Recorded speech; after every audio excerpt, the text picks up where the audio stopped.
Good morning and welcome to another webisode of All Politics Are Local. I'm WSAV digital reporter John Dowding. Every week we take the time to break down the local impact of news coming from Washington, D.C.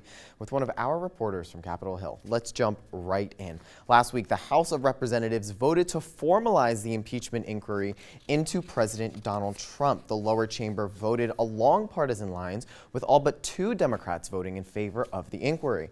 This vote is the first official step the House is making to impeach the president, but there is still a long way to go in this whole process. Now joining us live from Capitol Hill is WSAV Washington correspondent Kelly Meyer. How are you doing today, Kelly?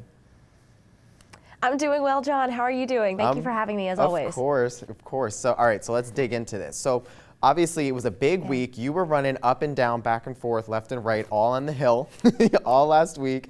Yes. And so tell us a little bit about what the next steps are going to be in this whole process. Well, they're really continuing full steam ahead this week, although the House is back in the district, as you're seeing members going back to their districts this week. The House committees that are looking into this impeachment inquiry are still planning on seeing different depositions. They are meeting with witnesses in these closed-door meetings. There's supposed to be 4 happening today. John Bolton is expected later this week on Thursday. So they are continuing full steam ahead with this process. And what I was hearing from members of the Senate as I was meeting with press teams kind of surrounding this, of course, all the action has been on the House side. But the Senate sounds like they are quietly preparing for a trial. They seem to understand that this is going to be coming in their direction, and they're preparing for that. So when it will happen is the big question, because there isn't a lot of time left, as you know, until Thanksgiving recess, Christmas, and 2020. So the timing is the question, but they are moving right along with the process. Okay, and that's actually a little bit of news that the Senate is quietly preparing for a trial, honestly. Yeah, I thought that was interesting too. We were meeting with some members and they were saying that, they pretty much expect it to come over. As we know, Democrats are in the majority here in the House, so they can push this through. But Republicans, as we saw last week, they are pushing back. We heard from a local Georgia congressman. We'll share that soundbite with you now as well. Anyone who has read this transcript of the phone call can see plainly that there was no quid pro quo. This is going to be an interesting process to watch go through. It's just a shame that our country has to go through it. Now, we talked with Congressman Buddy Carter there at a press conference Republicans had immediately after the vote that was taken on Thursday. And they said they were standing together, they were united, standing by President Trump, that he did nothing wrong. And they say they will continue to fight this as the process goes on. So there's still definitely a long way to go in this whole entire process. Obviously, it's a 2-chamber conversation, and it has to go through all of the individual different committees, their investigations. One quick question for you before we move on to the next topic we want to discuss today. What is the probability that some of these witnesses that congressional leaders are calling in to these meetings are going to show up at all? Because a White House lawyer today just said they're going to skip the deposition. Right. And that's a big question, if these people actually show up for their meetings. And I think that's going to be something interesting to watch. It's a great point to bring up, if these people truly do show up for these meetings. And that'll be interesting to see what happens and what answers they get from this. It's definitely a lot of question marks still up in the air, and there's still a lot more developments, obviously, with this whole story.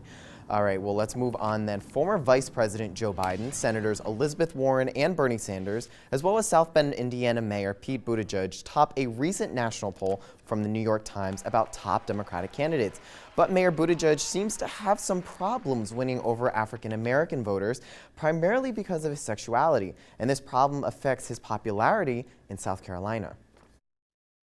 The thing about outreach is that you can transcend a lot of barriers, and I think the most important thing is the message. I believe that when you go to the ballot, when you go into the voting booth, at the end of the day, you're asking yourself, how's my life going to get better if I pick this president instead of that one? I think we're going to win on that, and my job is to keep making it clear why our solution is the best one.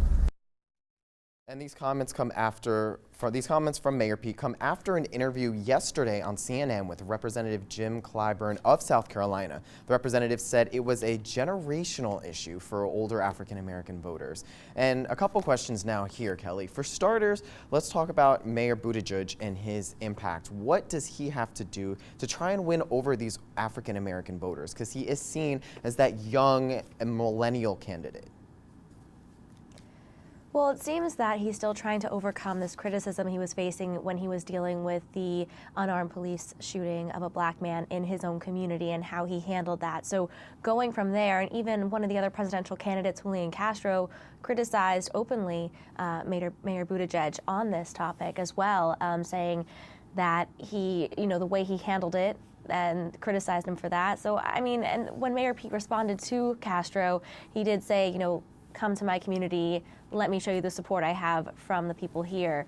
So he is trying to push back on that, but whether that resonates in the polls, they're really not seeing that, and really not seeing that support, and like you said, in South Carolina as well. But it seems Mayor Pete really isn't even making a mark in South Carolina in the community because, Warren is really leading in those polls. Biden's really leading in those polls. I mean, nationally, we're seeing Mayor Pete kind of come up in the ranks, but he still has, like you said, these key constituents that he has to meet with and grapple with and see if he can gain their support. And it's only up to him if he can do this, and if time will tell if he actually makes that mark. And you even just said it yourself that right now Elizabeth Warren is leading in South Carolina, but it's still super close. But as always, thank you so much, Kelly, for speaking with us. It was a pleasure. We look forward to seeing you next week, and hopefully it's a little bit calmer this week. I hope so. Thanks, Kelly. Well, a big reminder for voters here in Georgia and South Carolina. You'll be returning to the polls tomorrow to vote in municipal elections. In Chatham County, voters will vote on SPLOST 7. The penny tax pays for different projects throughout the county, like the proposed Savannah Arena.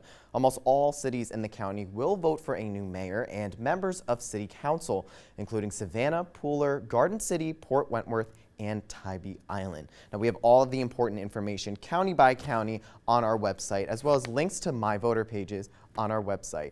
Head over to wsav.com/yourlocalelection-headquarters. And as always, News 3 is your local election headquarters, so remember to stay with News 3 on air and online for the very latest. Thank you again for watching. I'm John Dowding. We'll see you next week on All Politics Are Local.